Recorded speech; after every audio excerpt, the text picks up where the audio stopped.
نبی صلی اللہ علیہ وسلم کا بابرکت مہینہ ہے۔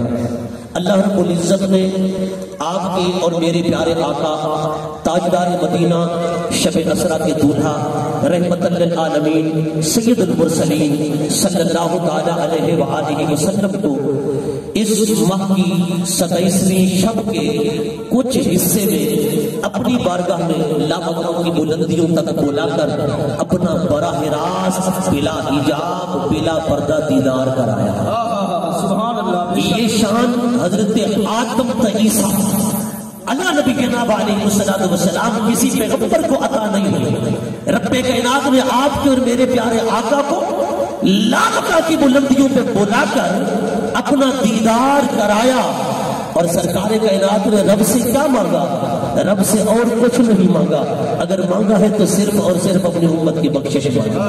سبحان اللہ۔ میں نے کہا اپنے نبی کا امت کے ساتھ پیار تو دیکھو، اللہ اکبر۔ اور معراج النبی کا جو یہ عظیم الشان معجزہ ہے، اس کے اندر سینکڑوں معجزات پنہا ہے۔ آقا علیہ السلام کی 63 سالہ زندگی مبارکہ، جس میں سے 23 سالہ اعلان نبوت کے بعد ہے، علماء فرماتے ہیں حضرت آدم صفی اللہ سے عیسیٰ روح اللہ تک جتنے پیغمبر تشریف لائے، رب کائنات نے کسی کو اس قدر کثیر تعداد میں معجزات نہیں عطا فرمائے جتنا معجزات اللہ رب العزت نے تیرے میرے آقا کو عطا فرمائے۔ فرماتے ہیں حضور کے معجزات کی تعداد لاکھوں کے اندر ہے۔ اگر آپ کے معجزات کو آپ کی ذہنی حیات پر تقسیم کر دیا جائے تو ہر دوسرے منٹ کے اندر تیرے میرے نبی معجزہ دکھاتے نظر آتے ہیں۔ سبحان اللہ۔ بے شک ہر دوسرے لمحے کے اندر حضور معجزہ دکھاتے نظر آتے ہیں، گویا سر کا پا رب کائنات نے معجزہ ہی معجزہ بنا کر بھیجا۔ اور میرے آقا کے معجزات کی تعداد تو بڑی کثیر ہے، لیکن چند معجزات ایسے ہیں جن کی مثال نہیں ملتی ہے۔ ایک تو حضور کا اپنی انگلی مبارکہ کے ساتھ آسمان کے چاند کو تو ٹکڑے کر دینا، اور دوسرا سرکار کا معجزہ ڈوبے ہوئے سورج کو اصل کے مقام پر واپس لانا، اور تیسرا میرے آقا کا معجزہ مسجد حرام سے چل کر لامکان کی بلندیوں تک پہنچنا، پھر حضور کا واپس آنا۔ یہ تین معجزات ایسے ہیں جن کی مثال نہیں ملتی ہے۔ سبحان اللہ۔ یہ حضور کے معجزات بے نظیر ہیں، بے مثال ہیں۔ حضور کو رب نے معراج کیوں کرائی؟ آخر اس کا سبب کیا تھا؟ علماء فرماتے ہیں اگر حضور کو معراج نہ ہوتی، کوئی حضرت سلیمان کا امتی یہ اعتراض کر سکتا تھا کہ اے محمد عربی صلی اللہ علیہ وسلم کے غلاموں، یہ بتاؤ ہمارے نبی کا ایک امتی تھا جس کا نام تھا آصف بن برقیہ، حضرت سلیمان کو ضرورت پڑی کہ ملکہ بلقیس کا تخت میرے دربار میں لایا جائے، تو آپ نے اعلان کیا ہے کوئی ملکہ بلقیس کا تخت حاضر کرے۔ وہ مسلمان ہو کر میرے پاس آنا چاہتی ہے، لیکن میں چاہتا ہوں اس کے آنے سے قبل اس کا تخت میرے دربار میں لا کھڑا کر دیا جائے۔ ایک شخص کھڑا ہوا جس کا تعلق جنات میں سے تھا، اس نے کہا قال یا ایھا الملأ ایکم یاتینی بعرشها ان یاتونی مسلمین۔ آپ نے فرمایا اس کے مسلمان ہونے کے لیے آ رہی ہے، لیکن آنے سے پہلے تخت حاضر کرنا ہوگا۔ قال عفریت من الجن انا آتیک بہ، میں تخت لاؤں گا۔ عفریت جن کہنے لگا۔ آپ نے فرمایا کتنی دیر میں؟ اس نے کہا قبل ان تقوم من مقامک، اے سلیمان آپ اپنی محفل سے اٹھیں گے نہیں، تخت پہلے آ جائے گا۔ فرمایا نہیں، تو ٹھہر جا، تو دیر لگائے گا، کوئی اور کھڑا ہو۔ پہلے تو جن کھڑا ہوا تھا، اب جن نہیں، اب انسان کھڑا ہوا جس کا نام تھا آصف بن برقیہ۔ اس نے کہا الذی عندہ علم من الکتاب، اب وہ کھڑا ہوا جس کے پاس زبور کا علم تھا، کتاب کا علم تھا۔ کہا اے سلیمان پیغمبر اجازت آپ دے، تخت میں حاضر کر دوں گا۔ فرمایا دیر کتنی لگائے گا؟ اس نے کہا اے سلیمان اجازت تو دینا، قبل ان یرتد الیک طرفک، آنکھ نہیں جھپکے گی تخت پہلے آ جائے گا۔ سبحان اللہ۔ نعرے تکبیر، نعرے رسالت، نعرے حیدری، علماء حق اہل سنت جو موجود و حاضر بیٹھے بولے ذرا اونچا بلند آواز میں سبحان اللہ۔ اور سنیو تمہارا مسلک، تمہارا عقیدہ کتنا خوبصورت ہے، الحمدللہ قرآن و سنت سے ثابت ہے۔ اللہ کے ولی کھڑے ہو گئے، جو نبی کے غلام تھے، فرما کتنی دیر لگائے گا؟ وہ کیا کہتے ہیں؟ رب کا قرآن پڑھ، وہ کہتے ہیں قبل ان یرتد الیک طرفک۔ اچھا الفاظ تشریف فرما ہے کہ بلا علامہ اکرم صاحب تشریف فرما ہے، حضرت بعدہ ہے یا قبلہ ہے؟ بعدہ نہیں قبلہ ہے۔ قبل ان یرتد الیک طرفک۔ ارتداد کس کو کہتے ہیں؟ ارتد یرتد ارتداد، فهو مرتد و ارتد یرتد ارتداد۔ ارتداد کہتے ہیں یہ آنکھ کا اوپر نیچے ہونا، الٹ پلٹ ہونا۔ حضرت سلیمان کو امتی کہتا ہے اے سلیمان یہ جو آنکھیں ہماری ہیں ان کی جو پلکیں ہیں یہ اوپر نیچے بھی ہوتی ہیں، یہ الٹ پلٹ بھی ہوتی ہے، پر اے سلیمان یہ آپ کی پلک اوپر جو جائے گی وہ اوپر رہے گی، جو نیچے جائے گی وہ نیچے رہے گی، نیچے والی اوپر نہیں آئے گی، اوپر والی نیچے نہیں آئے گی۔ آپ کی آنکھ ابھی جھپکے گی نہیں، طرفت العین سے پہلے پہلے تخت آ جائے گا۔ سبحان اللہ، تخت آ جائے گا۔ نعرہ رسالہ، یا رسول اللہ، نعرہ خلافت، آپ چاہیے، نعرہ حیدری، یا علی، عظمت مصطفیٰ زندہ باد۔ آنکھ جھپکے گی نہیں، تخت پہلے آ جائے گا۔ فرما ٹھیک ہے تجھے اجازت ہے۔ حضرت سلیمان علیہ السلام نے ایسے اوپر دیکھا نا، حضرت آصف بن برقیہ نے ہاتھ جوڑ کے عرض کی اے میرے آقا دیکھو تخت آیا ہوا ہے۔ آپ نے جب نیچے دیکھا فلما رآہ مستقرا عنده، وہ تخت آپ کے سامنے جلوہ گر تھا۔ میں نے کہا یہ ولی کی طاقت ہے۔ سلیمان کا کوئی امتی اعتراض کر سکتا تھا کہ حضرت سلیمان کے امتی کی بابر طاقت اور اس کی قدرت کا یہ عالم تھا، اس کی قدرت کا یہ عالم تھا کہ وہ آنکھ جھپکنے سے پہلے سینکڑوں میلوں کا سفر کر کے جاتا بھی ہے، واپس آتا بھی ہے، تخت آپ کے دربار میں لاتا ہے، آنکھ جھپکتی نہیں، تخت پہلے آ جاتا ہے۔ کہ تمہارے نبی یا تمہارے نبی کے کسی امتی کی اتنا طاقت ہے؟ ہم کہہ سکتے ہیں جی ہاں وہ نبی تو نبی رہے، وہ بات بعد میں کروں گا، پہلے ایک بات اور سن لیں۔ حضرت داتا علی حجویری رحمۃ اللہ تعالی علیہ، آپ ان کے شام بیت الجن کے اندر عبادت و ریاضت کر رہے تھے اپنے پیر و مرشد کی معیت اور صحبت میں۔ ایک دن پیر و مرشد نے فرمایا اے علی میں تجھے لاہور بھیجنا چاہتا ہوں، جائے گا؟ عرض کی جی حضور جاؤں گا۔ فرمایا کتنی دیر لگائے گا؟ عرض کی حضور نہ ٹرین ہے، نہ بس ہے، نہ گاڑیاں ہیں، نہ کوئی مطلب ہے کہ اس طرح کی تیز رفتار سواری ہے، کیسے جاؤں گا؟ آپ نے فرمایا علی حجویری پہنچنا صبح صبح ہے اور جانا بہت جلدی ہے، راستہ بے شک طویل ہے لیکن یہ سفر کرنا پڑے گا۔ عرض کی حضور کیسے؟ فرمایا آنکھیں بند کر۔ کیا فرمایا؟ آنکھیں بند کر۔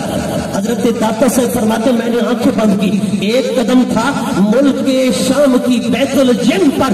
آپ کے شیخ فرماتے ہیں کہ اے علی حجویری قدم اٹھا، فرماتے میں نے قدم اٹھایا تو دوسرا میرا قدم لاہور کے دریائے راوی پر تھا۔ سبحان اللہ، لاہور کے دریائے راوی پر تھا۔ میں نے کہا حضور کی امت کے ولی کی یہ شان ہے اور یہ کیسے نہیں ہو سکتا؟ میں نے ایک جگہ بیان کیا تو کہا دورانی صاحب عجیب باتیں کہہ دیتے ہو، ان کا کوئی ثبوت بھی ہے، سر پیر بھی ہے۔ میں نے کہا چپ کر، قرآن پر اگر حضرت سلیمان کا امتی جو تورات کا عالم ہے اور ہے سلیمان کا امتی، میں نے کہا حضرت سلیمان بنی اسرائیل کے پیغمبر ہے، حضور سارے نبیوں سے افضل، حضور کی کتاب سارے نبیوں کی کتابوں سے افضل، حضور کی امت کا ولی سارے نبیوں کے ولیوں سے افضل۔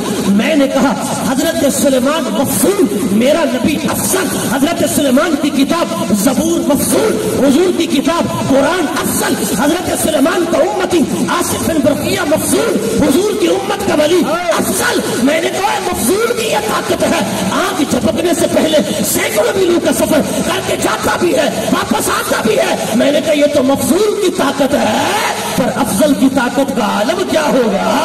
سبحان اللہ، تکبیر، اللہ اکبر، نعرہ رسالہ، یا رسول اللہ، عظمت مصطفیٰ، زندہ باد۔ سبحان اللہ، تم سنی کہتے ہو حضرت بابا فرید گنج شکر رحمۃ اللہ تعالی علیہ کو شکر ملا کرتی تھی۔